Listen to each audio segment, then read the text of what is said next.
السلام علیکم ورحمۃ اللہ وبرکاتہ ناظرین اردو کی اس ریڈنگ کلاس میں آپ لوگوں کا خوش آمدید اور خیر مقدم.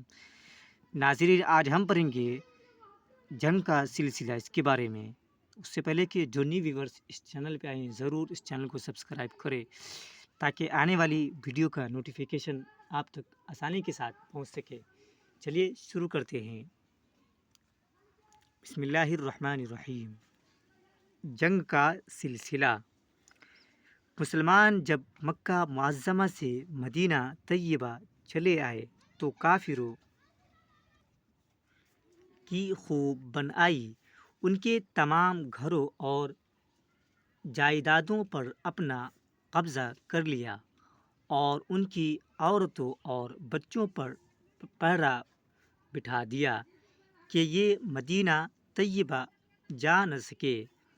پھر اس پر بھی بس نہ کیا بلکہ مدینہ کے یہودیوں اور منافقوں سے خط و کتابت شروع کر دی.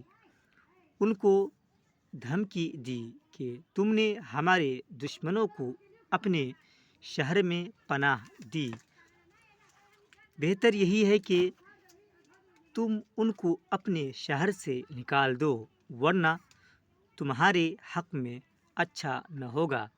اس کے بعد ہی یہ واقعہ پیش آیا کہ مکہ کے رئیس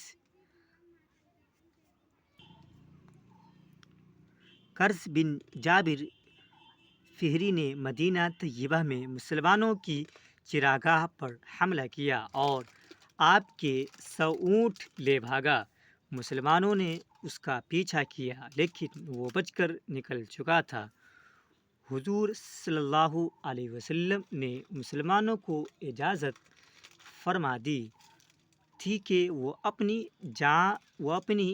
جان و مال کی حفاظت کے لیے ہوشیار ہو جائیں. مکہ کے کافر لڑائی کی دھنی تھے. یہ لڑائی کو بائیں ہاتھ کا کھیل سمجھتے تھے.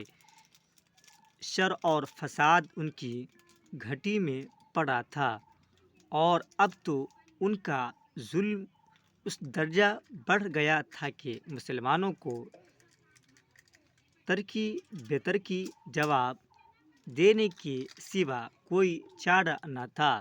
مثلاً کمزور مسلمانوں اور عورتوں اور بچوں کو مدینہ نہ جانے دینا، ان پر پہرے بٹھا دینا اور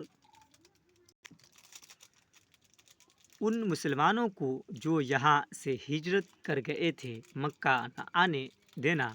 حد یہ ہے کہ کعبہ کا طواف، حج اور عمرہ جو سارے عرب کے لیے کھلا تھا مسلمانوں پر بند کر دینا. یہ باتیں ایسی نہ تھی کہ ٹھنڈے دل سے برداشت کر لی جاتی. بس حضور صلی اللہ علیہ وسلم نے یہ فیصلہ فرما لیا کہ اب کفر و شرک کے ان زہریلے اثرات کو مٹا کر خدا کی زمین کو خدا ہی کی عبادت و اطاعت اور اس کا کلمہ بلند کرنے کے لیے پاک و صاف کر دینا چاہیے.